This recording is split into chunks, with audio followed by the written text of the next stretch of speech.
Alors, on a un peu cherché. Vous savez comment on dit calumet de la paix en anglais? On dit peace pipe. Ben, j'allais dire peace pipe. J'ai failli tout à l'heure dire peace pipe, puis j'ai pas osé. Raté. Je me suis dit, je vais passer pour un blaireau, ça va pas être.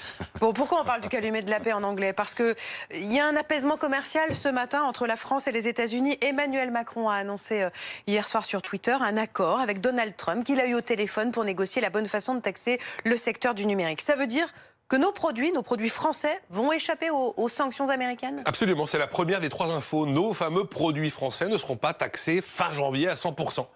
Voilà. La deuxième info, c'est que Paris et Washington se donnent jusqu'à la fin de l'année, cette fois-ci, pour trouver les bons outils pour installer une fiscalité mondiale sur les géants du numérique.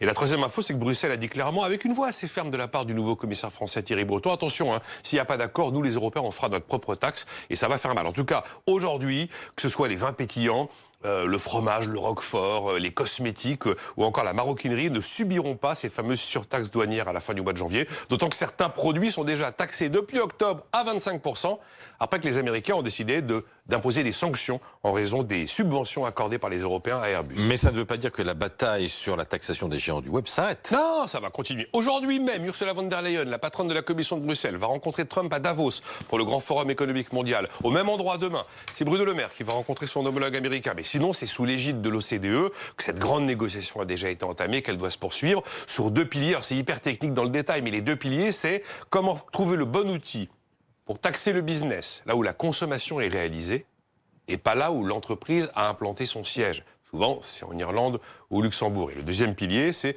comment mettre en place enfin un taux unique minimum d'impôt sur les sociétés au niveau mondial pour mettre fin définitivement au mécanisme d'optimisation fiscale utilisé par les multinationales. Alors, le problème, c'est que du côté américain, Trump a beaucoup plus besoin des GAFA aujourd'hui que de les avoir contre lui parce qu'il espère être réélu. Du côté européen, le problème, c'est les Allemands qui se disent « ça se passe mal avec les Américains, ils vont nous surtaxer les automobiles allemandes, c'est le poumon de notre économie ». Donc, c'est pas simple. Et en attendant, la taxe GAFA française à 3% sur le chiffre d'affaires, elle existe toujours.